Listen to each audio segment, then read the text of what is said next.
Le risque d'une guerre à grande échelle et le risque d'une guerre en la société israélienne. Bonsoir Slimane. C'est l'un des faits marquants. Ce conflit pénètre dans le territoire même israélien, dans ce qu'on appelle ou bien les villes mixtes ou alors les villes arabes d'Israël. Oui, alors ces villes mixtes, il y en a 5.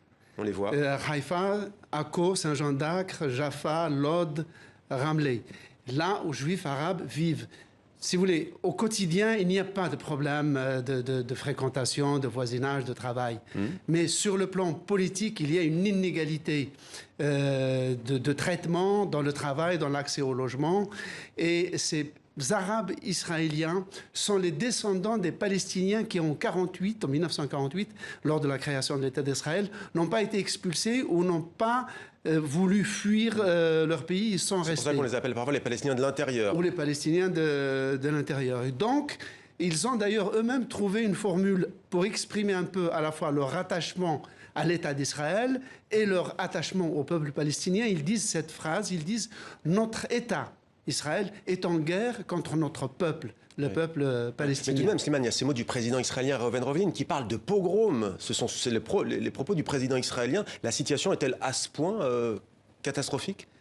C'est-à-dire qu'elle est potentiellement déstabilisatrice parce que les Arabes israéliens représentent 20% de la population du pays. Ils sont répartis, la plupart sont dans le nord, mais il y en a y compris à Beersheba dans le sud. Ce qui fait qu'ils représentent politiquement la troisième force du pays. Les partis arabes représentent 10% des sièges de la Knesset. Mais ni le centre, ni la droite au pouvoir, ni la gauche ne veulent s'associer avec eux comme parti, sauf Benjamin Netanyahu ces derniers temps qui a réussi à tendre la main à un parti islamiste.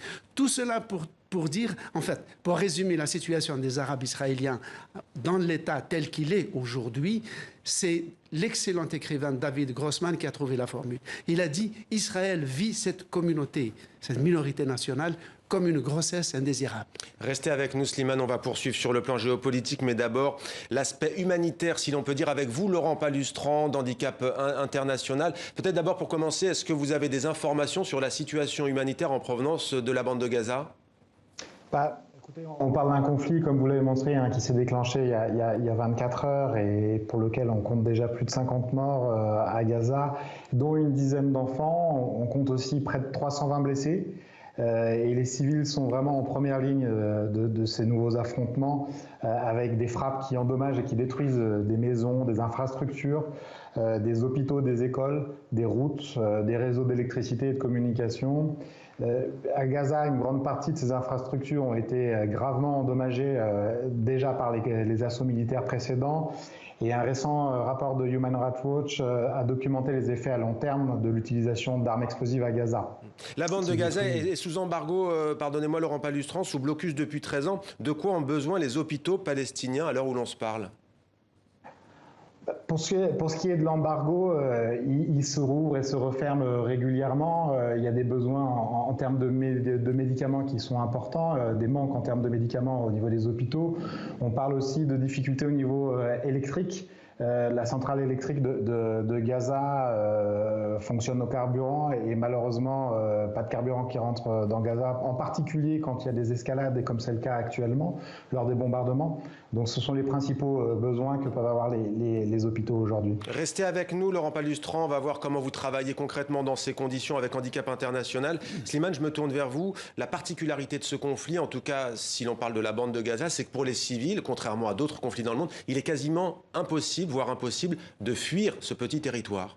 Oui, c'est vraiment un cas quasi unique, à moins que ce soit les habitants qui habitent dans des îles. Donc il y a un blocus aérien, territorial, terrestre et maritime, ce qui fait que la population, les 2 millions de Palestiniens qui vivent sur 365 km², si on transpose cette équation à la France, ça ferait la population de la Chine à l'intérieur de l'Hexagone. Donc cette population ne peut fuir nulle part, même pas à la nage, puisqu'il y a un embargo, un blocus maritime.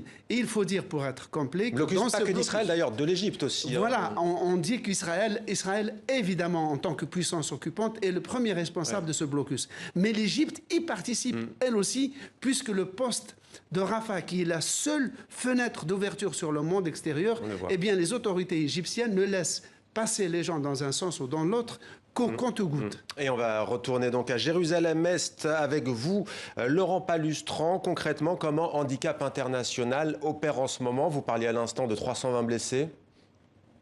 Aujourd'hui, et à l'heure où on se parle, les bombardements continuent, donc on est dans une phase encore d'assessment, ou en tout cas de recherche d'informations, d'identification des besoins des populations sur place. On a contacté les différentes organisations avec lesquelles on travaille. On a une vingtaine d'employés sur la bande de Gaza. On travaille beaucoup avec des organisations locales et on a formé plus de 200 volontaires ces derniers mois à la préparation pour répondre à des besoins d'urgence.